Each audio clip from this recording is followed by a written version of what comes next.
Hey everybody, this is Carl with the Young Legends Street Hockey Podcast. We are finally back after I would say a year and a half hiatus. It's been a little while. We've been very busy with our own rink development, but today I've got a superstar for a guest. We got Anthony Sanrocco, who's back from the NBHL. Most people in the ball hockey world know him. But joining me also today, who's going to be sort of co-hosting as we progress with the podcast, is my brother Danny. He's also the vice president of Young Legends Street Hockey. So, Dan, how's it going?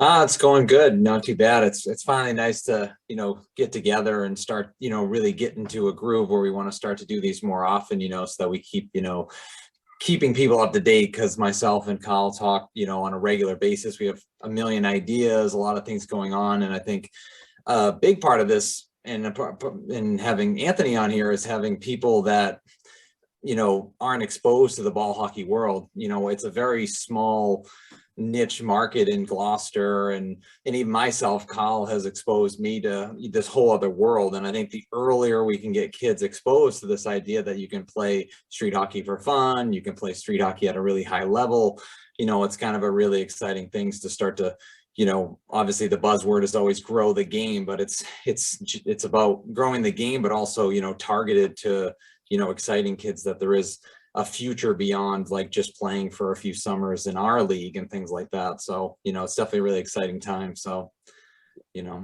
Absolutely. We've worked really hard this year trying to grow, everything we're doing in Gloucester with, and I have to say Gloucester, Mass, because as Anthony knows, Gloucester, New Jersey is very popular in the ball hockey world. So I don't want to confuse anybody, but it's been an exciting year. Danny's done amazing work with me. We do have a lot of ideas, a lot of things that are in our pipeline that are growing. So, but again, more importantly, today's guest, many of you guys know Anthony Sanrocco, commissioner of the NBHL, which has had a phenomenal year.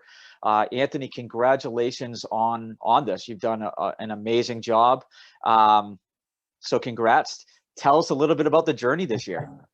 Thank you. Yeah, it's been a little crazy sometimes. It's been up and down, but overall, like the four of us that run it, it's myself, my brother Gianni, my buddy TJ Janis, and my other buddy Matt Strybeck. We all have our own little roles, and we're constantly communicating, doing stuff every single day, and it's been a blast. There have been a ton of little challenges that have come up across the way. We've learned a ton.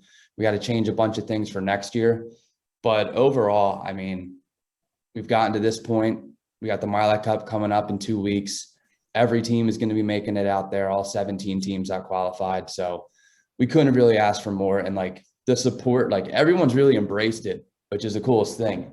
Something like this is, something I'd always wanted to happen. And I think, that NBHL wasn't a goal of mine. It was a goal of the sport in general. And for it to finally have taken off and gotten to this level and be embraced the way it has, get all the players in it, and the level of competition, like the games, like even like as the regular season got to the end and we got to the playoffs, the intensity was, we got so excited when the highlights would come in just so we could, watch the game winning goals, watch the overtimes, all that type of stuff, because the intensity was crazy. So we're happy we're at this point. We're ready for the Mylec Cup. We're bearing down, getting everything finalized for it.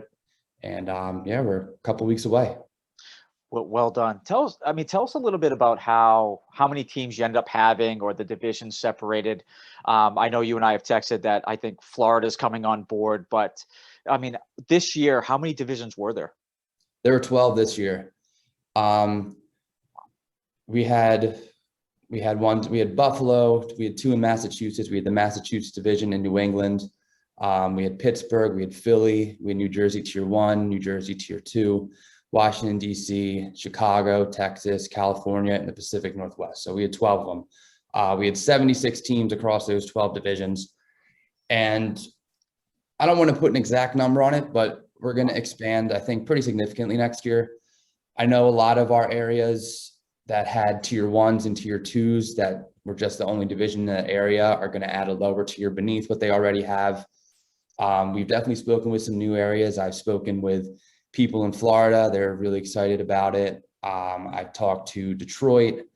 I've talked to a bunch of guys in like the Kansas City, St. Louis area. We're doing like a Midwest thing. Talked to some people in Colorado. So there's a lot of things in the works. Nothing's official yet, but right now we have 24 divisions that we think are possible for next year. We don't know if they'll all come to light and actually become a reality, but we have interest from a lot of areas that weren't in the league last year, and the areas that were in the league last year, all for the most part have said that they expect to expand, whether it be another tier or just adding more teams. So looks like it's going to grow. That's a pretty impressive number of teams and people. What would you say? What would you say would be ideal for you guys, for the four of you that are running this? How many divisions would you actually want? I mean, for the workload we have right now, 12 divisions is pretty much the max that we can handle. And with expanding next year, we're going to have to bring some interns and hire some people to help us with the extra workload. So there's really, no amount that I don't think we could find a way to manage. As it stands right now, I think we're kind of maxed out, but next year as we add these other divisions, and we've already spoken to people who are interested in coming on board and becoming a part of this. So we'll have to delegate some of our work to other people, but we just want it to get as big as we can. We want everyone who could possibly want to be a part of it to, have the opportunity to do it. And we're getting close to that. Some people travel crazy distances to play. One of the guys in Portland, a guy named Tyler Zemecki, who's a really good player, he lives in Idaho and he drives to Portland to come play in the games just because he wanted to be a part of it. And he loved it. He said he'll be back next year. And he played great. He got second team all division. So basically, we're just trying to make it so if you want to play and you're willing to make the drive somewhere, we can try to fit you in somewhere. So just, trying to get it as widespread as we can. Absolutely. It's interesting that you say that. Danny and I had this conversation about, obviously, this was a little while ago when we saw New England came on board. I know that's Eddie Costa's ranked down in Fall River, and he does an awesome job down there. We had chatted about, saturating the market here for NBHL teams in Massachusetts. But is that a concern for maybe down the road? Like, for example, you might have a state like California where would you want it spread out like 3 different divisions across the state or 2, or is that not an issue? It's kind of playing it by ear. We want to, stay loyal to the people who have put the time in and made their divisions and make them our priority. But, say, somewhere in California and Northern California, they wanted to do a division. Probably wouldn't take anything away from the guys out in Southern Cali. We'd have no issue with that. And I know next year, North Jersey wants to add a division. They'll probably take a couple teams from South Jersey, but the guys in South Jersey who run it are cool with that because they have more teams that want to come into South Jersey. So there's a trade-off. There might be some areas where teams bounce around a little bit, but we're going to do everything we can to kind of keep everybody where they were last year. I don't think that next year that will be much of an issue. The only one that I really see taking teams from another division is that North Jersey division. Okay. And that one's fine. Otherwise, everyone, should pretty much have the same opportunities to play where they were last year. Excellent. 12. So 12 divisions, possibly expanding next year. That's a great accomplishment. First year, I know you guys, matched the Evesham Ball Hockey League that you started originally. This has gone. I quick story. I played down in North Americans this year on the novice division, first ever ball hockey team. I played with a team from Orlando because Danny and I, our treasurer, Ben Giancola, is actually from Gloucester, Mass. And then he moved to Orlando. He works at Disney. And I went down there and played, and it was my first ever, legitimate ball hockey tournament where, wow, was I a novice? I probably prefer playing in the rec division. Just the little things it was, the ball would come up the boards, spin off the boards, and a puck stays true, right? Unless it hits something off the kick plate, a puck is really going to go where you expect it to go. The ball just spun everywhere. I'm like, wow, I'm terrible. But again, you got that's me being an ice hockey player. I have a lot to learn. But anyway, as I was down there, me, I'm a pretty friendly guy. I talk to people, and there was a team from Buffalo there. And I'm like, hey, you guys playing NBHL? Met a team from Massachusetts down there. You guys playing NBHL? Most of those guys were like, yep, we're playing. We're getting ready to go in a couple weeks. So it was just really, you could tell the excitement too from some of the guys that I talked to, that there was going to be a real legitimate league. And I think it was Nick Carter that was talking about, from Massachusetts. He was saying, he's like, this is pretty legitimate. I think it was on the Deck Hockey Focus podcast where he's like, this is pretty intense hockey, good hockey. So I'm paraphrasing now after what I said. So it's been it's been fun for me to follow on Instagram and Facebook, and it's pretty cool just to be able to watch some of the games on, it's Twitch, right? I don't want to. Yeah, we do, like Joey Delgado with his Memory to Video Productions. We've been fortunate enough to have him be the most committed person on the planet to this, and he's been driving all over the country. He's an incredible dude, and he's been doing live streams, and I think we hit 10 of our 12 divisions got to do the live stream. We can get to Texas, we can get to the Pacific Northwest, but we're hoping we'll change that next year. But yeah, he would do his live streams on Twitch with the announcers, the instant replay, all the camera angles and stuff. They did I can't speak highly enough of how he did it. He did awesome.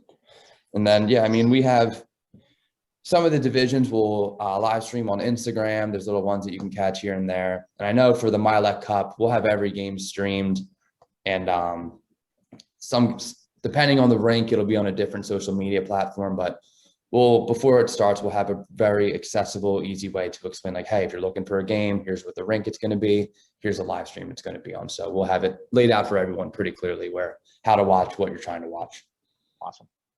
Awesome. Yeah, that's really cool. Again, I've been watching a little bit of it as well. I do follow you guys quite heavily. So, Dan, feel free to jump in if you have a question. Yeah, I mean, I think just with the live streaming stuff, I think is definitely, an impressive thing, because for us, it's an area that we would like to get into. That's, linking a real camera to a real setup to a real kind of, configuration where we can have the games stored, but then also live. Whereas right now we'll just do kind of a Facebook Live really quickly on someone's phone. So you're getting kind of a decent experience. But I mean, even just taking that phone and putting it on some type of, gimbal or something that gives you more like fluid stabilization would be cool. So we've kind of like thought of making those kind of investments once we have the rink. I think one thing that's always held us back, that's kind of interesting, I don't know if this is a problem that you guys have, is we're in a very remote kind of area. It's right on the water. So like, even just there's no Wi-Fi close. So like sometimes you're very restricted to the idea of even being able to connect to a signal that would be reliable enough to actually stream it. So sometimes that's why we've focused on the small chunks. But with the rink, we are trying to get it configured where we would wire into the cities like Ethernet and things like that. So it opens up a lot of cool possibilities. But we've definitely only scratched the surface as to how to have a nice enough camera and things like that. So it's an avenue that we're definitely highly interested in.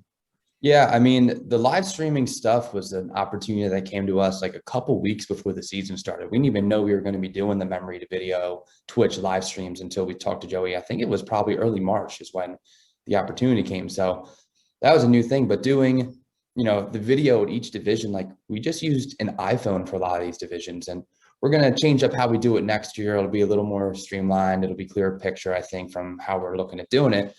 But most of the divisions, they just had someone to stand at the red line with an iPhone and just kind of go back and forth and watch the play, and they'd send the video to us. And it was simple as that. The iPhone's video quality, it's not perfect. It's not, the most amazing video quality, but it gets the job done. You can see what happens in the play, and you might have to zoom in a little bit and it pixelates it a little bit, but it does well enough. Yeah. Absolutely. We've looked at a couple of different angles on, I'm just going to make fun of myself here. I'm probably one of the worst people that does the Facebook Live, because I'm looking at different things. I'm trying to evaluate the players, and at the same time, I might lose sight of the ball. So Dan and I talked about maybe hiring someone that could do that for us. But overall, if you were to look at, this season, last 6 months, what would be your biggest, highlights? I got such a thrill out of seeing how competitive the games got. I just thought it was cool to see these guys that You know, I've played in like major A tournaments and are some of the best players in the sport, you know, playing in their local league and, you know, getting pretty pumped after scoring a goal. Like, I know that a lot of the local level leagues that I played in the past, like people score a goal and there's like, all right, we just go to the face off. Like it's really, you know, it's just scoring a goal. But as the season amped up and people got more into it, just the passion, the intensity went up, and it was what we hoped to see. And it was great to see it actually come to life. And, you know, the passion is so intense that we're putting 3 refs on for every game at the Mylec Cup. Like we need to be able to see everything. We don't want to miss anything and get anyone mad at us. But yeah, I mean, I think that was the coolest part for us. We would always send videos back and forth, like, yo, look at this celly, like, look at this celebration. How sick is this? Like stuff like that. So it was just, I mean, there are so many different avenues I could talk about that I love, but that was, I'd say between the 4 of us, that was the thing that we got the most enjoyment out of, seeing that. Absolutely. Yeah. Like, again, I mean, to me, and again, congrats, because this has been a, you know, following it, there's been some really, I think what it shows is that there was a need to sort of create this program for people to have like a uniform type of thing, uniform type of league, excuse me. I think it's, you know, like I said, from the people that I've chatted with, like I mentioned, Steve Gregory was really excited when I talked to him at the Future Stars this past weekend. And he was saying, yeah, we got our game tomorrow night, which I think his team lost, correct? It did, yeah. Pioneer. Okay. Again, I tried to watch some of that game. But as you guys progress, why don't we take a step back, and sort of what I've been hitting at is, you know, how did this all come to fruition? How did you guys, you know, how did this start? It's been a little while since we've talked to you. So just as a reminder on how this all began.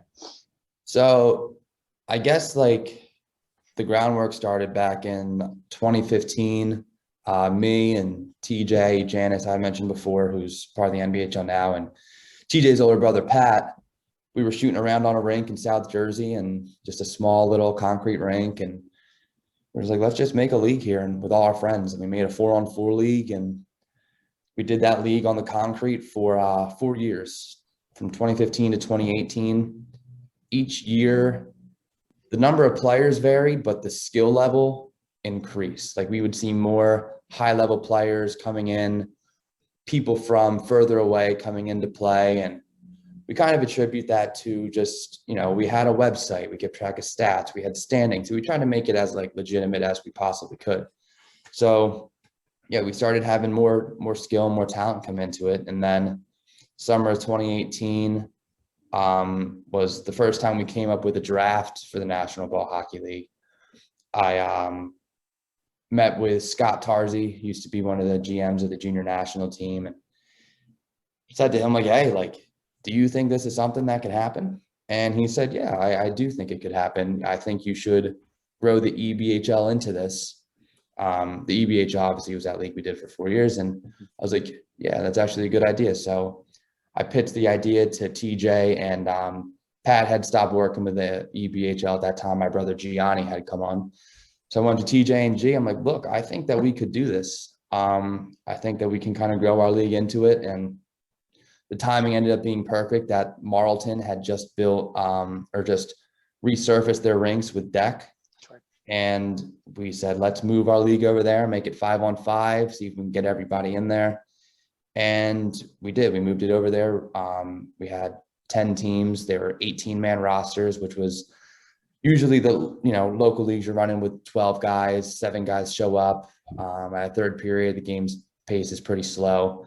But we kind of encourage having bigger rosters to make the game pace stay high. And, you know, we taught ourselves how to edit video, how to edit graphics, and we wanted to do highlights of every single game. And our goal was pretty much to get in touch with, you know, I mean, no one knew who we were. So we were just hoping we could get in touch with the people at USA Ball Hockey and, you know, hopefully coordinate with them and see if we can get the National League. And I think it was maybe around June of our 2019 season, Corey Hirsch reached out to me, and we started talking, bouncing ideas back and forth. And, you know, I said to him, like, I want to make this National Ball Hockey League. Corey was like, you know, we can do it to USA Ball Hockey. You'll be the commissioner. And I was like, yeah, like, great. Like, let's make it happen. So Corey was able to connect us with, rink leaders all across the country. And our first meeting for the NBHL was in the fall winter of 2019. I think it was November. And I pretty much did a PowerPoint presentation to maybe 10 or so rink leaders, across the country. And after that meeting, Pittsburgh, Chicago, Massachusetts, DC, and New Jersey were all like, yeah, we're in, we'll try it.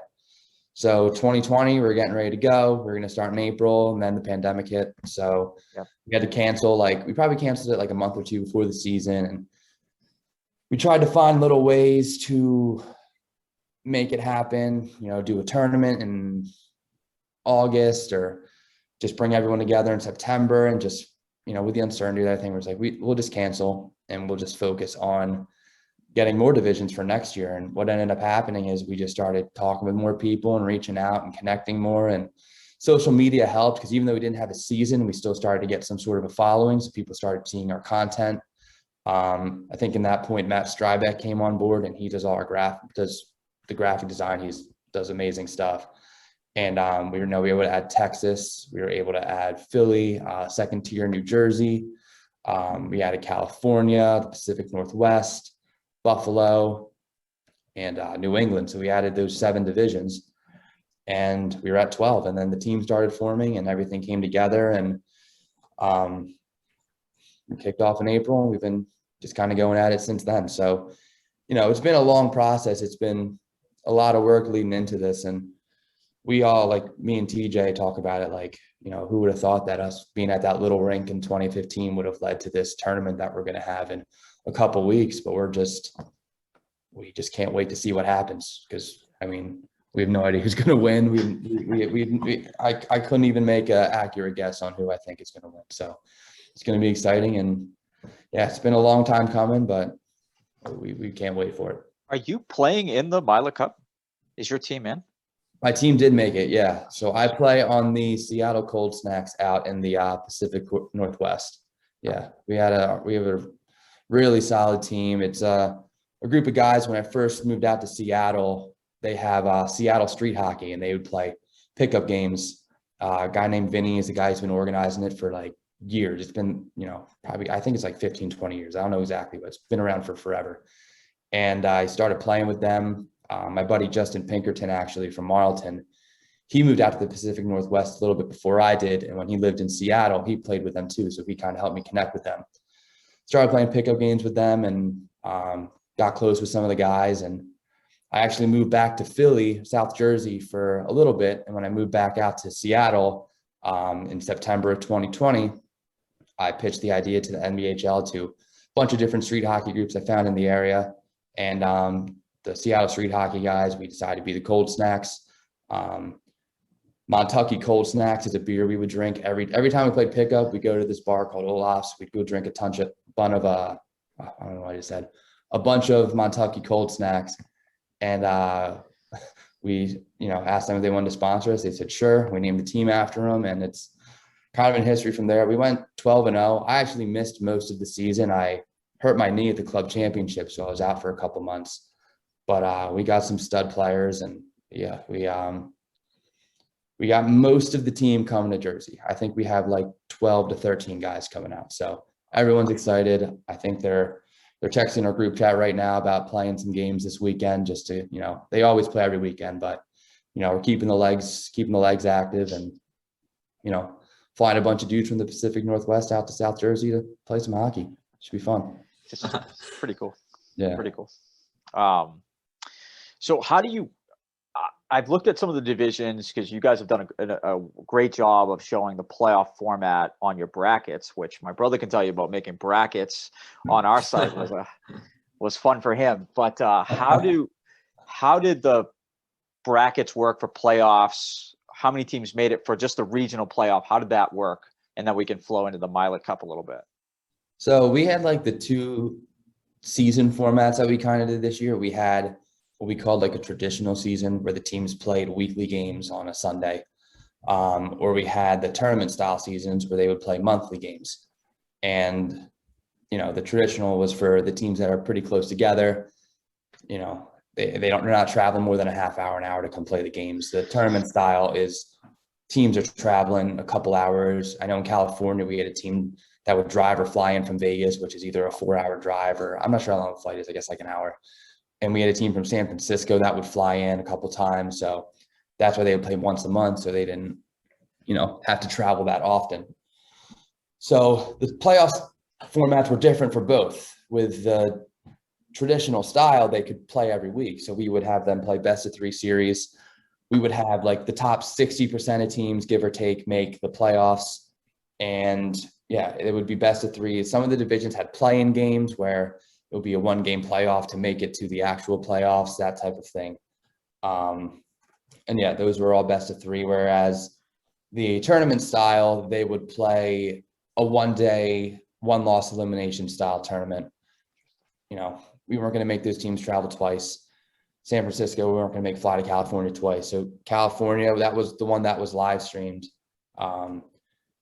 They had 4 games back to back. It led to the Orange County Wolves and the Bay Area Bashers in the finals, and the Wolves won in overtime. It was probably the game of the year, honestly. We had the most viewers on a live stream we've ever had. It was great. But yeah, depending on the season format, determined, how many playoff games you would be able to have and what, how many, if it was best of 3 or single loss. So yeah, we try to make it easiest on travel for the teams, however we could do it. You mentioned this. How do you actually qualify for the Mylec Cup? So in Tier 1, the winner and the runner-up qualify. So we had 5 divisions in Tier 1. It was Buffalo, Massachusetts, New Jersey, Pittsburgh, and New England. So of those 5 divisions, the 2 teams that made it to the finals are all in the Mylec Cup. For our Tier 2 divisions, you had to win that division to make it. So we have 7 teams from Tier 2 that made it to the Mylec Cup. So that's DC, Texas, Chicago, Philly, New Jersey, Cali, and the Pacific Northwest. Those teams will not play each other. Like Tier 1 and Tier 2 will not play each other at the Mylec Cup. Like Tier 1 has its own tournament, Tier 2 has their own tournament. They're at the same spot, and they have each one will determine their own champion. Interesting. That's interesting. And I forget it. You already have mentioned this, but where is the Mylec Cup this year?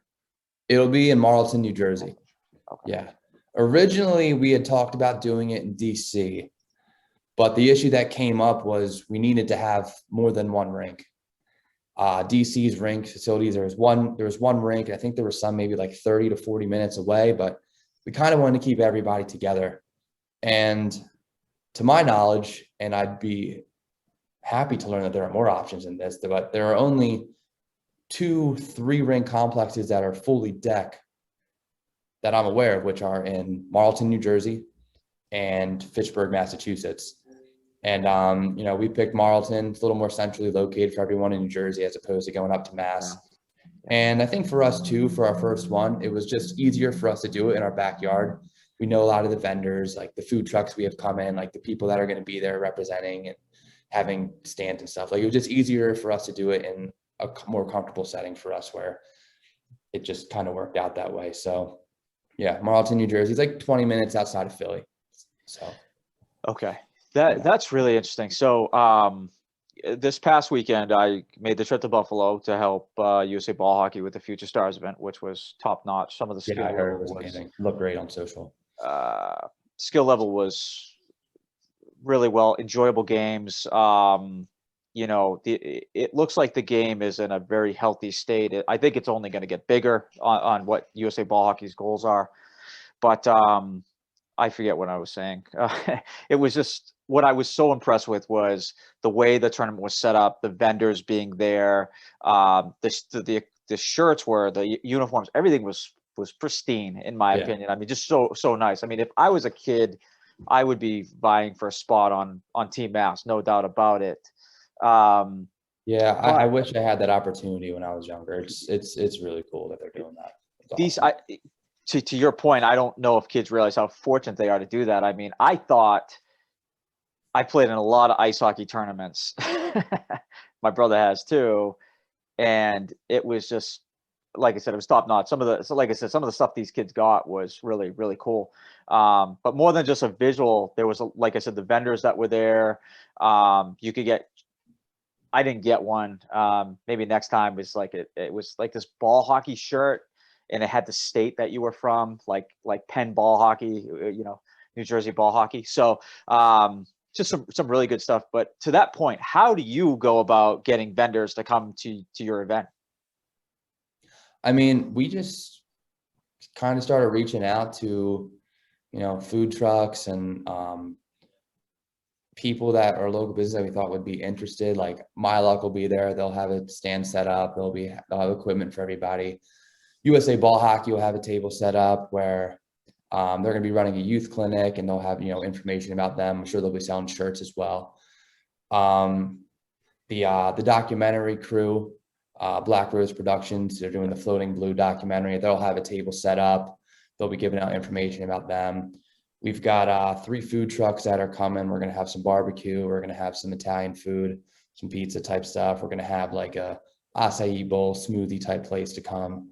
So yeah, and then we're working on some other stuff too that I can't like officially announce yet, but it's going to be, we're trying to make it like a festival type atmosphere. Awesome. And from what we hear, it sounds like people are coming to just watch. I know in Jersey at our Tier 1 finals, we counted the crowd, and there was like 130 to 140 people at the game. And that was just for the Jersey division. So we figure if we have all these teams there and, people locally coming to watch, we think there's gonna be pretty decent crowds at these games.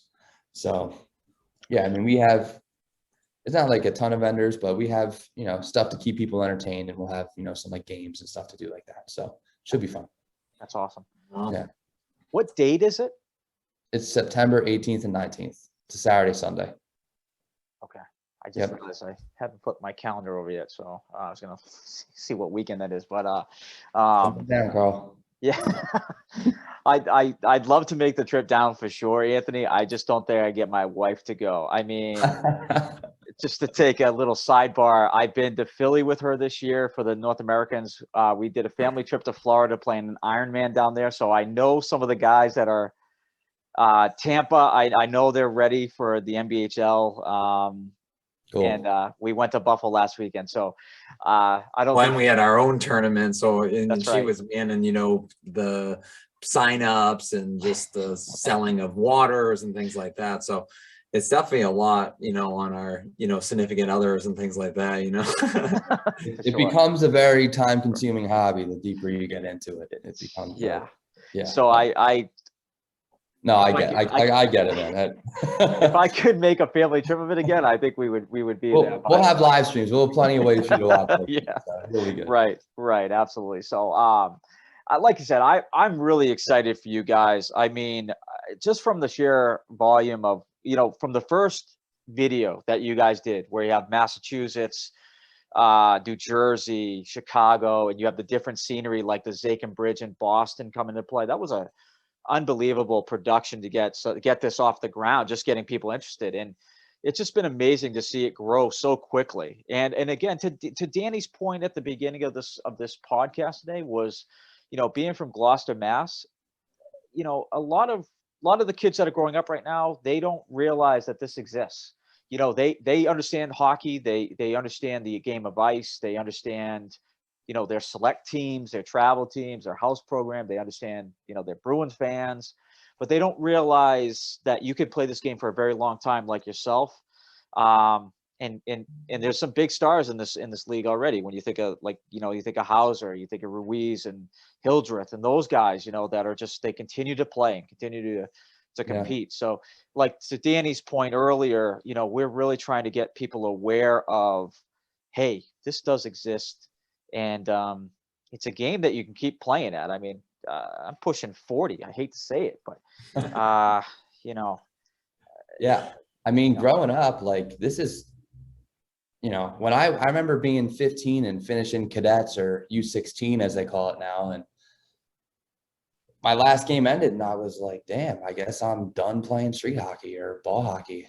And I just remember being pretty sad after that. And then guy Bobby Jones in South Jersey introduced me to the men's scene, and then I was like, oh wow, my career is kind of just beginning at this point. There's so many more I can play for. There's a master's team. There's so many levels you can play at. So yeah, I think I like to think that the NBHL gives younger kids, I'm like, hey, like, because I remember the whole argument whenever people will get mad at people at games, like people will be talking trash, like, there's no college for this. There's nothing, there's nowhere you can go with this. And now like, there's at least something you can do. Like you can keep playing at a high level, get some recognition for it, and, keep competing. I think that's the biggest thing too is, I'm 29. I don't want to stop playing sports. Like as long as my body holds up, I want to keep doing it. So this is a great competitive outlet for anybody. So, for kids, I hope they can just, see the social media, see that we exist, and hopefully strive to get in it someday. Because I hope this exists for a long time. I like to think it will. It looks like it. Speaking of that, I did want to ask you: are there women playing as well? There's about 20 women in the NBHL right now. And we have had some discussions about a women's NBHL next year, and it looks promising. So we're hoping to kind of get that going for next season as well. Yeah, that's an important thing. I mean, we had, when Danny and I, we had our Ironman tournament this August, ended up being pushed to August due to some other scheduling conflicts. But, we did have a woman ask if she could play, and unfortunately all the teams were full. But I think that, like Danny will tell you, he has twin girls. I have 3 little girls that are going to be, well, one of them is not ready for chipmunks, but, they're going to be playing this fall. And I just feel like women, again, I played with a few of them down in North America, and they were pretty good. I'm like, so I'm just, it'll be interesting to see if they can pick it up. I know Alessandra Glista does a lot with her. She has a tournament coming up, Oktoberfest. But even to that point, though, there was a boatload of girls playing at the Future Stars this past weekend. And they were good. They were really good. I mean, so I was just curious if you guys had that in the future as well. Oh yeah, we completely intend on having a women's NBHL. We don't want anybody to not be able to play, so that includes women as well. And there's interest. There's a bunch of areas that we think could sustain divisions. We've talked to, like, Alessandra is one of the people that we've spoken with about it. And yeah, we're going to see where it goes. I'm working on the outline for the league right now, and we're going to have some more conversations in the coming months about making it official, but we're working towards it 100% right now. Yeah, we really want to make it happen. Excellent. Dan, do you have any other questions that I'm forgetting? I don't think so. I mean, I think in regards to the focus, like what is the, I guess the age group, like, us, we've always focused on younger, and we're trying to get into that, like, with an actual rink, it's hard to like, without an actual rink, it's hard to ask, adults to play on, the wrong kind of surface, and things like that. But I think as we, get a rink, our focus, we don't really ever want to lose focus from the core of what created Young Legends, which is our, younger demographic. But I think we want to, get into the older demographic. And is that kind of like, the 18 plus that you guys focus on, because it's the easiest? There is so much passion, and there's such a need for that area. But do you guys do things, I guess, with like different age groups? Not really yet. I mean, we do 16 plus for the NBHL. Like you can't, like, there'll be a limited number of 16 to 17 year olds you could have on a team. It can't be a full roster of them. But right now we don't have any youth stuff going on. It's something we'd eventually like to dive into once we have a little more bandwidth. But for right now, it's pretty much the adult scene for us. Yeah. So I wanted to bring this up because it was a very exciting time a couple weeks ago. The team, the NBHL, I don't know if you called them the All-Stars, because they look like an all-star team based on the names. Your brother, Hauser, Ruiz, Corey Wilson also from Massachusetts, and Nick Carter was out there. I forget. I think it's Schlegel. Is that how you pronounce his name? Yeah, Schlegel and Malone were the 2 others. Okay. I don't know those guys as well. But when I saw that roster, I'm like, this is a really good team. This is no doubt a really good team.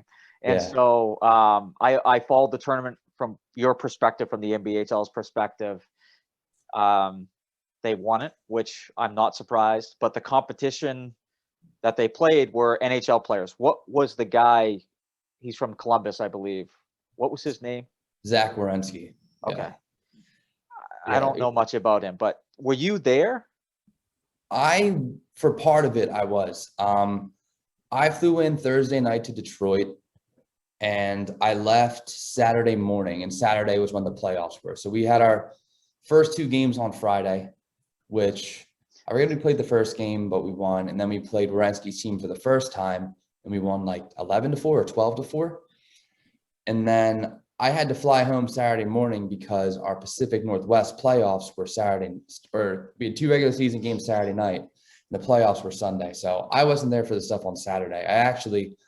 I watched the championship at a brewery in the Portland airport. I was just, in between. I had just landed in Portland. I ran to this brewery, and I just put on my phone and I just watched it by myself there. Like, that's all I could really do. But no, I was not there for it. My dad actually flew out. He was out there. He said it was one of the coolest ball hockey experiences he's ever had. And yeah, I mean, it was pretty surreal. It was cool because, like, ball hockey, to an extent, like in a little bit of a bubble. Like, everyone that plays like knows it, and there's not a lot of ice hockey guys, not a lot of roller hockey guys. So that tournament was just a huge opportunity for us to showcase, like, hey, like, ball hockey is different than ice and roller, and our players are really good. And this is our chance to kind of, showcase that talent. And all 7 guys showed up. Like, they all played outstanding. And I know Werenski, like, after they lost to us on Friday, I guess they called one of their buddies and it drove in and played in the championship game. And that game was way tighter. It was 4-3, and they won an OT. Johnny Ruiz, sniped one for the winner. But yeah, it was a hell of a game. And everyone, played great. It was just, it was cool to watch. It was, because I've always thought, like, ball hockey guys, the best ball hockey guys I've always thought could compete with anyone, any hockey player at any level. I think they're gonna, the game's gonna be competitive. They're gonna, they can beat some of these guys. And this was, it's kind of a different environment. It wasn't 5-on-5, it was 3-on-3. It was on concrete. So it wasn't like the ideal situation for it, but even still, it was just a great way to showcase our league, showcase the talent this sport has, and, kind of get on a little bit of a bigger platform. I actually watched the video of the game-winning goal the other day, and it had like 150,000 views on Twitter, which is just, I mean, it's great for us. And yeah, they didn't always refer to the NBHL. They called us different names. And but even just knowing it was our guys going out there and doing that, it was sick. It was awesome for us. Yeah. It was really impressive. And one of the things that you kind of hinted on is something that I've been but working on all summer for USA Ball Hockey, the magazine, is ice versus ball. And are they different? Are they similar? And oh, if I made Corey any happier, because it took me all summer to write the thing. And it was a major tasking, because from my perspective, being an ice hockey player, I use street hockey as a way to get better. I can go outside right now, right? I can grab my stick, grab a ball, and I can go stick handle for as long as I want. I don't have to worry about ice time, anything, So I'm a big advocate for a lot of ice hockey players playing this game. But I will say that you have to be humble, because when you step onto a deck rink or a ball hockey rink and you have to run 185, 160 feet, whatever the size of the rink is, you're like, this is a different game. And you have to be respectful that these guys who have played it, like yourselves, are going to do things that are like flat out better. Like, you're going to be able to run a heck of a lot better than I am. So it was like I said, it was a great experience. And like I said, I've always played ice, so it's been, to me, the games are equal. But I'm glad that you say that. So I'm gonna paraphrase a quote from Ryan Whitney, who's also a Massachusetts guy, and he and I are actually the same age, although he's about a year older than I am. Meaning we're the same year, but he's about February and I'm a December. And he said in his podcast, which is Spit and Chicklets, I'm just paraphrasing. He goes, I was so impressed with final game. These guys were nasty. It's definitely a different game, but these guys still have skill. and they make sick plays. And I thought that pretty much summed it up from a former NHL player, a guy that was incredibly good growing up and, was a phenomenal player. I think his recognition that the NBHL, but the guys representing the NBHL have a lot of skill. And to your point, it's just a huge compliment, I think. But I also think it shows that, the NBHL is the real deal, and people should not, take that lightly. So.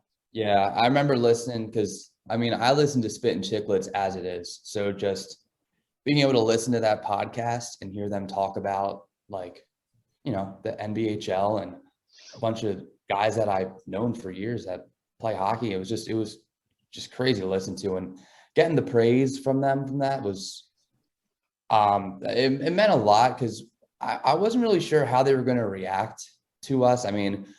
When we were watching the championship game, I was in the Spit and Chicklets live stream, and everyone was, talking down on ball hockey, all the, not the people on the Chicklet side, like just the people chiming in on the live stream. Sure.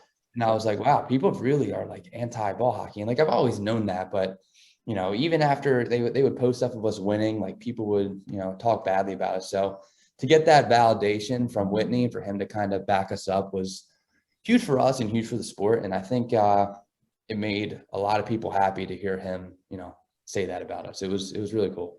It's definitely, from my perspective, that's an interesting point. And again, that's why I say you have to be humble when you step onto a deck range. Yeah. It's a lot of ice hockey players. And Dan, do you want to tell the story about the Wild Selects and what we experienced in Lemonster? Well, yeah.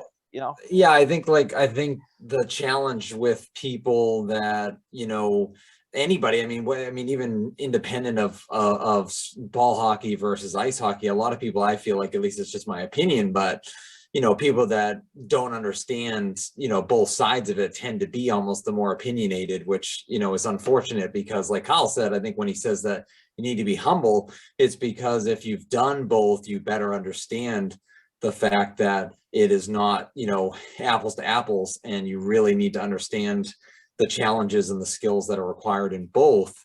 So in kind of the opposite example, when we brought our Wild Selects U16 team to Leominster, Mass to play in their tournament, we had a lot of kids that are traditional hockey players, and I felt that, they almost were bashing on the ball hockey kids, and it was more of like a defense mechanism that they were almost hiding behind, because I was like, these kids, you could put ice skates on them, it doesn't matter, they'll run, they'll skate circles around you and stick handle just the same, because we're trying to get them to understand, like, I understand you're probably uncomfortable, you're trying to like have an excuse to a certain degree, because it was kind of like shell-shocked when we played the New Jersey Panthers. They had like 3 lines, 2 goalies. Their warm-up kind of intimidated everyone. So then they started talking about like ice hockey, and it was like, if you could run out here length to length, you're going to be 1,000 times better hockey player. So, we need to throw that baggage aside. Meanwhile, they probably had like ice hockey, pads on, and that restricted their movement. And it was a hell of a learning experience, I think, for all of us. Yeah. But it was a good example of, when people don't understand both sides of it, but then have, way too much to say, about it. So it was an interesting experience. Yeah, I think that's something that a lot of ball hockey players have experienced. Like, for me, I played a year of ice hockey and I was 12. Like I couldn't even really compare ice versus ball, but I do know a lot of the guys that come in playing ice have a different perspective of it before they play and then after they play. After they play, like, oh, that was not what I expected it to be. It was a little different skill set than I'd anticipated. So, I think ball hockey makes ice hockey players better. I don't see how it wouldn't. But yeah, it's a different transition. I've seen so many ice hockey guys come over, and just the running at full speed with the ball and shooting it's different than being able to glide and take a shot. It's just different. Absolutely. It's very different. And like to the fairness of our Wild Selects. I mean, they're the pioneers of the first Gloucester team, Gloucester, Mass, ever to step foot on Leominster to even be exposed. And in all fairness, they had never stepped on the deck rink before, other than the practices that we had on these smaller rinks. So we give them credit. And I told them, I've been where you guys are. I know what it's like to take the skates off, go out here and try to run around and get your butt kicked. Okay, so to them, I'm proud of our coaches. I'm proud that we did that. And we're hoping that when our rink is built, we'll see more Wild Select teams come and compete, do a pretty good job. So hopefully it kind of made them, a little pissed off and be like, all right, I want to go beat these guys now. I want to keep doing this. Yeah. I don't know if I think some of them, like I said, Danny was like a deer in headlights. And I know there's a few of them that have that mindset. And then I know there's some of them that are like, wow, I don't enjoy running as much as I like skating, and that's totally fine too. That's totally fine. But I think it's more than okay to understand that the games are different, but there are skills that are transferable to both sides of it. So, because I think the big part of it is the idea that it's the access to ice. I mean, even if you're a hockey player, there's so many times of the year that you might not have access to ice.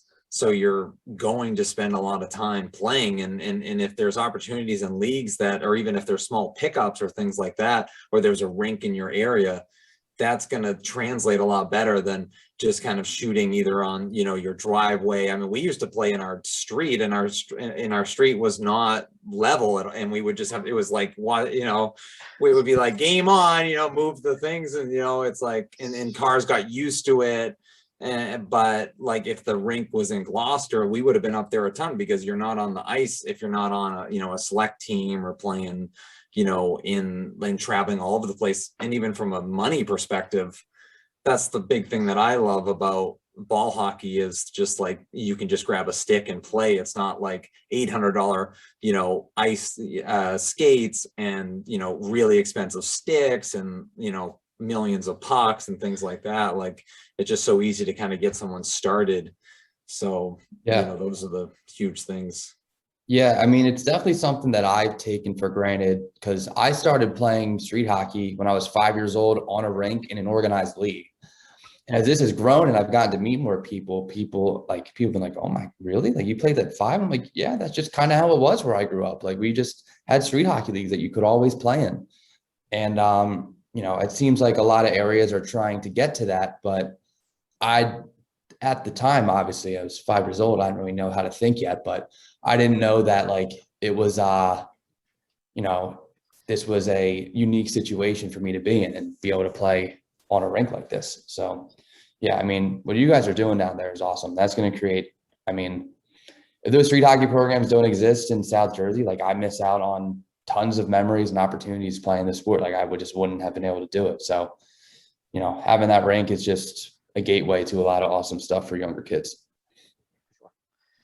Thank you, Anthony. So to wrap up, we got the Mylec Cup in a couple weeks. You're a busy guy. What's the best way for people to get in touch with you or the NBHL staff? Anything you want to share? Yeah, I mean, if you have any questions or anything, just our number, the Instagram, that at National Ball Hockey League Instagram, is what we use the most. So if you want to get in touch with us, that's probably the best way. You could email us, league@thenbhl.com if you got questions. And I mean, next week, I think we're going to release the schedule. We're working on some graphics and stuff right now and how we're going to exactly do that, but the schedule should be out soon. We'll release the information on how to watch the live stream soon. So everything will be out. If you just keep checking our socials between our Facebook, our Instagram, our website, like, we will have everything out soon. A lot of people ask us about what the format's going to be. Each team will play 3 games on Saturday. We kind of look at that as everyone's coming from all over the place, playing on different rink sizes, slightly different rules. It's kind of like an adjustment day. You get Saturday to play 3 games, adjust to the rink, adjust to the surface, adjust to any rules that are different.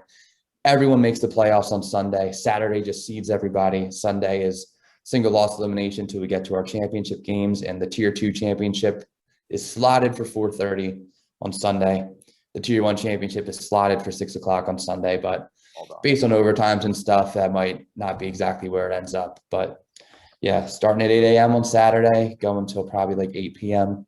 And then Sunday, we're starting early at 8 a.m. again and going until the, that tier 1 final ends, whenever that might be. But yeah, live streams, a lot of way to access everything. It should all be accessible for anybody who wants to see it.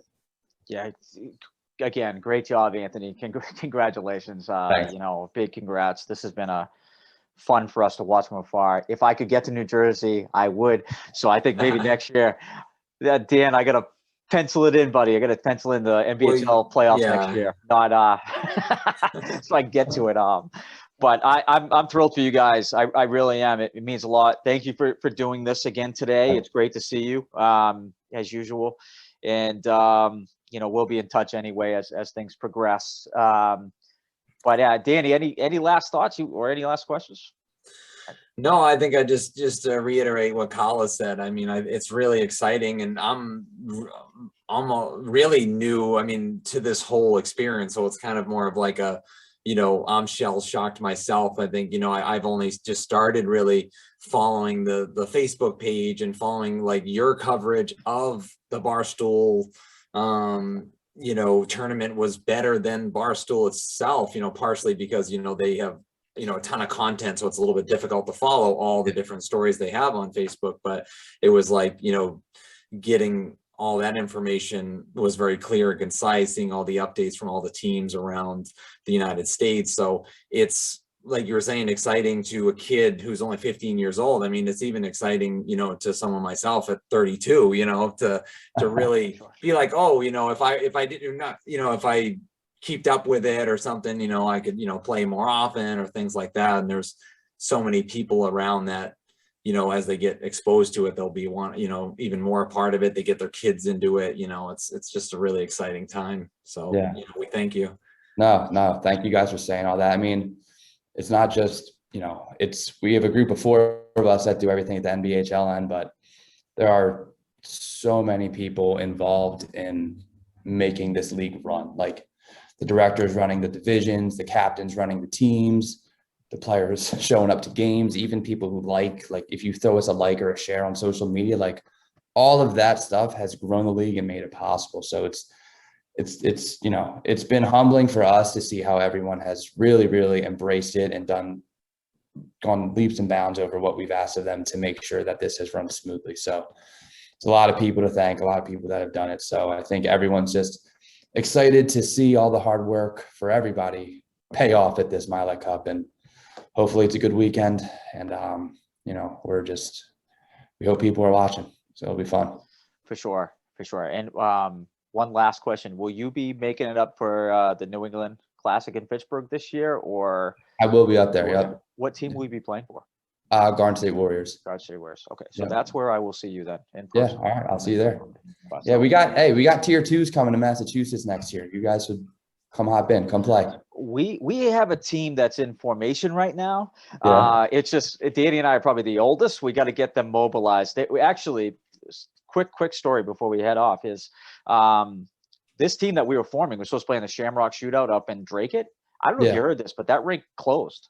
Yeah, I did see that. It's gone. So it's been pretty disappointing. And of course, COVID, has affected a lot of people. So, and like I said, we're fortunate to play this game, but yeah, so hopefully I'll see you there in Pittsburgh and the tournament. So for those of you tuning in today, check out the NBHL playoffs, the Mylec Cup on September 18 and 19, right, Anthony?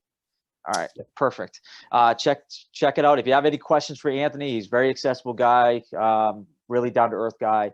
Thank you to Danny as well today for joining. I don't know what's up next. It might be Ruiz. It could be just you and I chatting about the future of ball hockey in our own town. But until next time, everybody, want to say thank you again to Anthony. Have a great day. And as always, keep playing. Yeah. Thanks, guys. I appreciate it. Thank you.